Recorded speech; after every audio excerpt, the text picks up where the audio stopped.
Monseigneur le chargé d'affaires à l'Annonciation, Monseigneur le secrétaire général de la CEC, chers partenaires de CRS, les amis directeurs diocésains des EPR, mesdames et messieurs les responsables des commissions épiscopales, réfléchissant sur le thème de la Journée mondiale des missions de cette année, le pape François affirme que la mission pour nous requiert l'engagement de chacun. Il est donc nécessaire de poursuivre le chemin vers une Église tout entière, synodale, missionnaire, au service de l'Évangile. La synodalité est en soi missionnaire et vice-versa.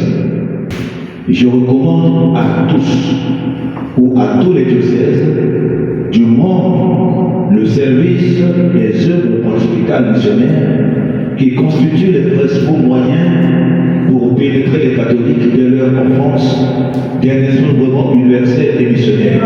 Ainsi, je vous exhorte à intensifier l'animation missionnaire en vue de susciter l'acteur missionnaire au sein de nos diocèses et d'élargir les campagnes de sensibilisation aux sessions diocésaires.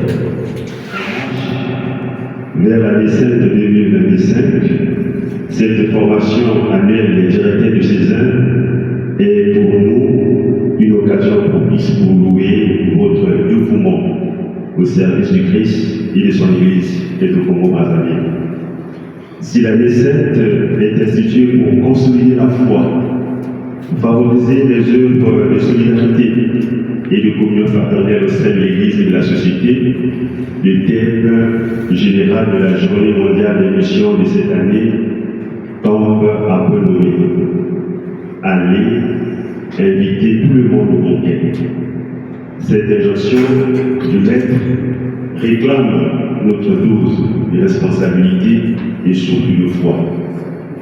Prenons davantage conscience dans cet espace de mise en commun qu'il ne nous suffit pas de dire haut et fièrement que la prophétie de Saint Paul VI en 1969 à Kampala, en Ouganda, Africains, soyez vos propres missionnaires, se réalise dans notre pays parce que l'ensemble des prêtres, religieuses et religieux sont congolais.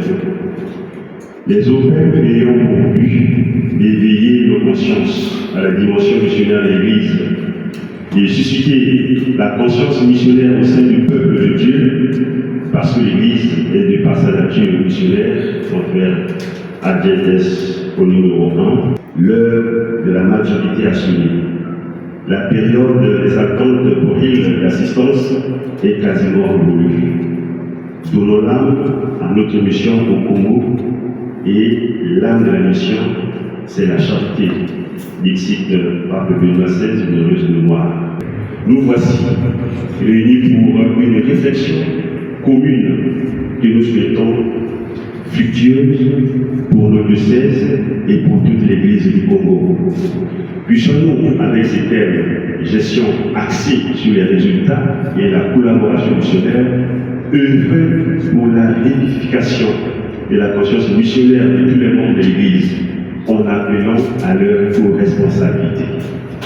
Nous sommes convaincus que les contenus que les orateurs mettront à notre portée dans ces assises seront édifiants et bénéfiques. Nous nous retrouvons pour notre rendez-vous annuel afin d'évaluer la marche des EPR dans notre pays et savoir regarder l'avenir ensemble. Cet avenir, c'est déjà l'année qui s'ouvre à nous, dont nous ne connaissons pas encore de quoi elle sera faite, mais que nous voulons confier d'ores et déjà à la grâce inépuisable de Dieu. C'est aussi une occasion qui se présente pour nous enquérir des nouvelles orientations données par le secrétariat international de Rome. Cette session a une particularité. Elle est précédée d'une journée de formation qui porte sur la garde, gestion, axée sur les résultats. Elle nous fait prendre conscience de comment nous devons travailler pour davantage d'efficacité. C'est donc à nous de mettre en application, quand nous allons rentrer dans nos diocèses respectifs, ce que nous avons appris. C'est précisément pour cela que cette journée de formation permanente a été instaurée. Ayons cela à cœur. Devenons donc de vrais animateurs de l'activité missionnaire dans nos églises particulières respectives. Je crois que c'est important, comme déjà on l'avait dit au début de cette rencontre, de souligner le témoignage des saints comme l'origine de notre témoignage comme missionnaire de l'Église. Toute l'Église est missionnaire parce que, comme première, a reçu l'amour et le pardon du Seigneur. Les collectes de la Journée mondiale de mission sont entièrement destinées au Fonds universel de solidarité que l'œuvre pontificale de la propagation de la foi distribue ensuite, au nom du Pape même, pour les besoins de toutes les missions de l'Église. Chers amis, de tout cela nous vient une invitation spéciale à nous organiser pour rendre bien structurée cette dimension congénitale de la vie de l'Église. Les gens de notre temps, surtout les jeunes gens, doivent rencontrer en nous de bons témoins de l'Évangile, capables de présenter d'une façon moderne et compréhensible le trésor de l'Évangile de la miséricorde. Que ce jour de travail ici à Brazzaville puisse vous aider à ouvrir de nouveaux chemins intelligents et créatifs pour traduire dans le langage d'aujourd'hui cette expérience incomparable de l'amitié avec le Seigneur. Je vous en remercie.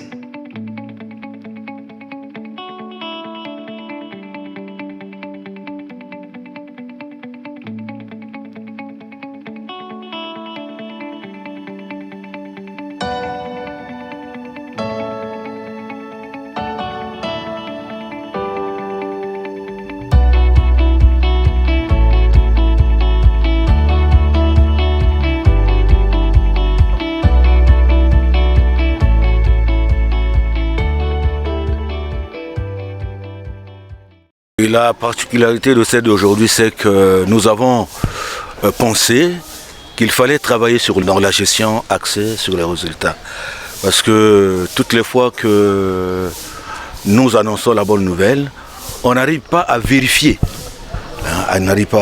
Donc nous avons pensé qu'il était important de pouvoir avoir des éléments, de bâtir des stratégies pour qu'à la fin de l'évangélisation, que l'on puisse savoir si la parole de Dieu a été annoncée avec efficacité et de voir si cette parole a produit du fruit. Étant donné que des OPM sont présentes dans tous les diocèses du Congo, et donc nous avons des partenaires sur place dans les diocèses, et avec cette formation, ils ne vont pas garder cette formation pour eux, ils iront pour annoncer et former aussi ceux qui sont dans les paroisses, afin que cette formation soit bénéfique pour tout le peuple de Dieu qui est dans notre pays, le Congo, dans notre église particulière.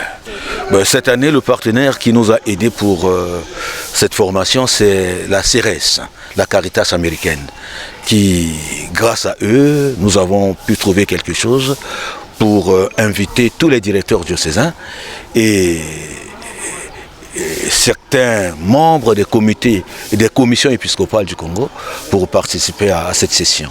afin de faire vivre un peu la synodalité, parce que nous ne pouvons pas travailler d'une manière isolée, nous devons travailler ensemble, parce que lui-même le Christ, il a dit « allez ». Il a envoyé ses disciples 2 par 2 pour annoncer la bonne nouvelle. Et donc nous avons pris aussi en compte des commissions épiscopales qui travaillent ici, afin que tous on puisse parler le même langage concernant la synodalité et la gestion axée sur les résultats.